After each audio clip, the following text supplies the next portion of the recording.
السلام علیکم ورحمۃ اللہ وبرکاتہ۔ الحمدللہ رب العالمین والصلاة والسلام علی نبینا محمد وعلی آلہ وصحبہ اجمعین، اما بعد۔ پیارے دوستو، بھائیوں اور بہنوں، عید الاضحیٰ کی گھما گھمی ہے۔ دنیا کے سارے مسلمان اس عید الاضحیٰ کے موقع پر خوشی و مسرت میں ڈوبے ہوئے اس وقت کا اور اس حسین وقت کا انتظار کر رہے ہیں جب وہ اللہ کا قرب حاصل کرنے کے لیے اللہ کے دربار میں اپنی اپنی قربانیوں کے نذرانے پیش کریں گے۔ عید الاضحیٰ کو اردو زبان میں عید قرباں بھی کہا جاتا ہے، یا قربانی کی عید بھی اسے کہا جاتا ہے۔ میں آپ حضرات کی خدمت میں اور بالخصوص اپنے بھارتی مسلمان بھائیوں کی خدمت میں ایک درخواست، ایک اپیل، ایک گزارش لے کر کے حاضر ہو رہا ہوں، اور یہ امید کرتا ہوں کہ انشاءاللہ اس اپیل کو، اس درخواست کو قبول کیا جائے گا اور اسے اپنے سراغوں پہ رکھا جائے گا انشاءاللہ تبارک و تعالی۔ میرے مسلمان بھائیوں اور بہنوں، ہم سب اچھی طرح سے جانتے ہیں کہ دین اسلام اللہ کا پسندیدہ دین ہے۔ ہم سب اس بات کو اچھی طرح سے بھی جانتے ہیں کہ ہمارا یہ دین آج کا نہیں، 1400 برس کا نہیں، 2000 برس کا نہیں، 4000 برس کا نہیں، بلکہ جب سے یہ دنیا وجود میں آئی ہے، جب سے ایک انسان اس دنیا کے اندر بھیجا گیا جسے ہم آدم اور حوا کہتے ہیں، اللہ تبارک و تعالیٰ نے انہیں یہی دین اسلام دے کر کے بھیجا، اور یہ سلسلہ 1,24,000 کم و بیش انبیاء اور رسول کے ساتھ چلتا رہا، یہاں تک کہ یہ دین اسلام کی آخری اینٹ ہمارے اور آپ کے پیارے نبی حضرت محمد الرسول اللہ صلی اللہ علیہ وسلم لے کر کے آئے، اور اس دین اسلام کو آپ کے ہاتھوں مکمل کیا گیا۔ اور اللہ رب العزت نے اسی عید الاضحیٰ کے موقع پر میدان عرفات میں نبی کریم صلی اللہ علیہ وسلم پر آخری آیت نازل فرماتے ہوئے ارشاد فرمایا، الیوم اکملت لکم دینکم واتممت علیکم نعمتی ورضیت لکم الاسلام دینا، کہ آج کے دن میں نے تمہارے دین کو مکمل کر دیا اور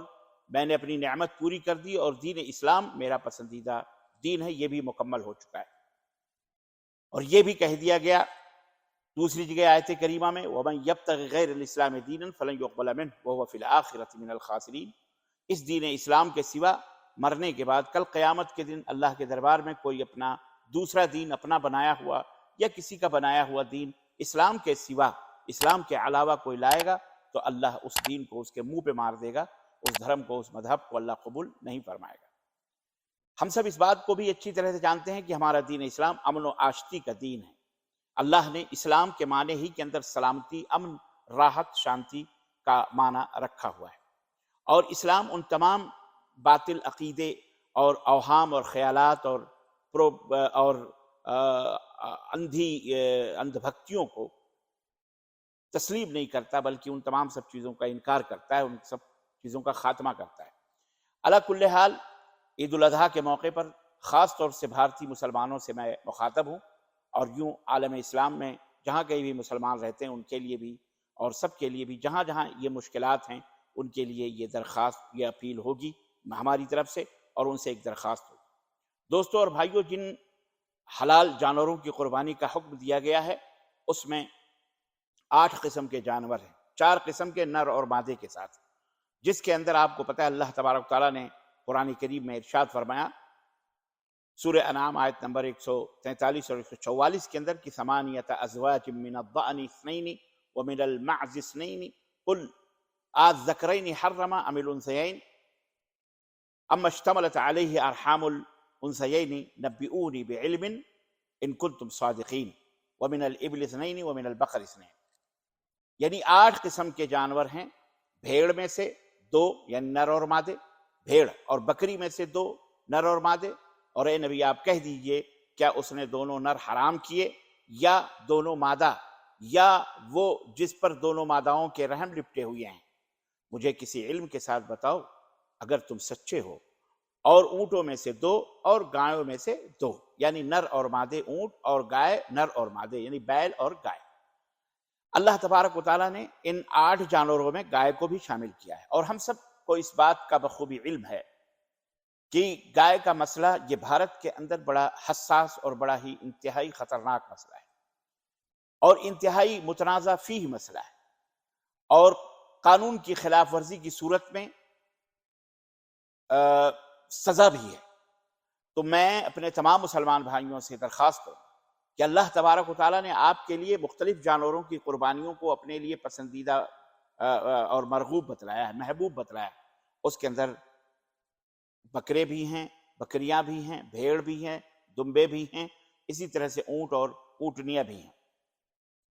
تو ایسی صورت میں اور گائے بھی ہے اور بیل بھی ہے، تو بھارت کے اندر اگر گائے کی قربانی، اگر گائے کا ذبیحہ منع کیا گیا ہے کسی اسٹیٹ میں، کسی ریاست میں،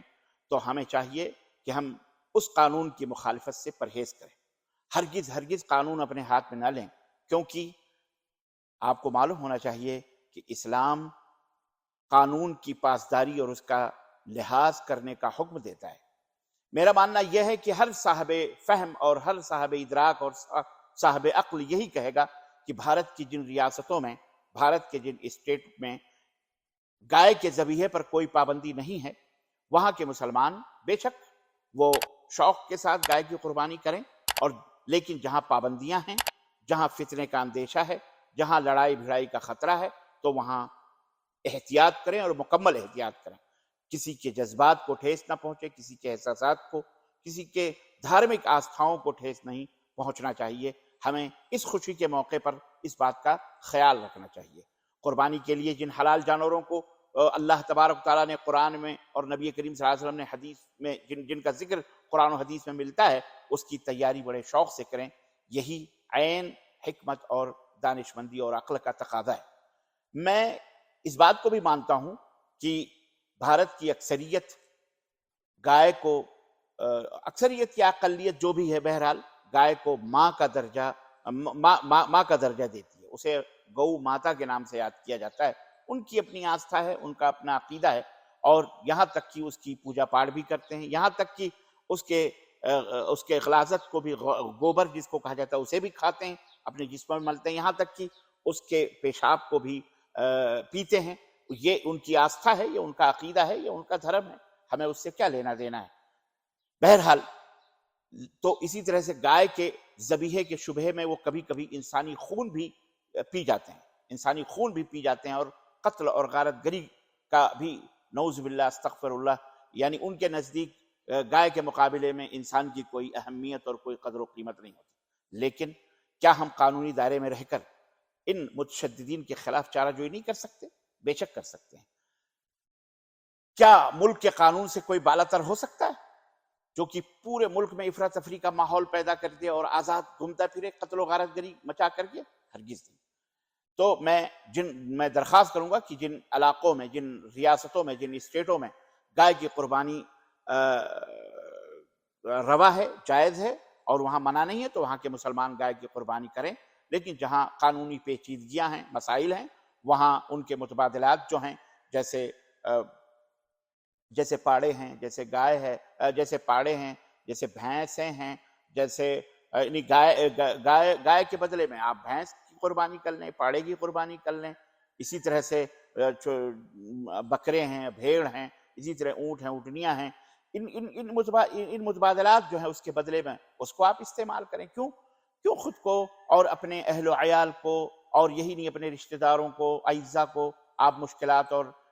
پریشانیوں میں ڈالیں؟ گائے کا ذبیحہ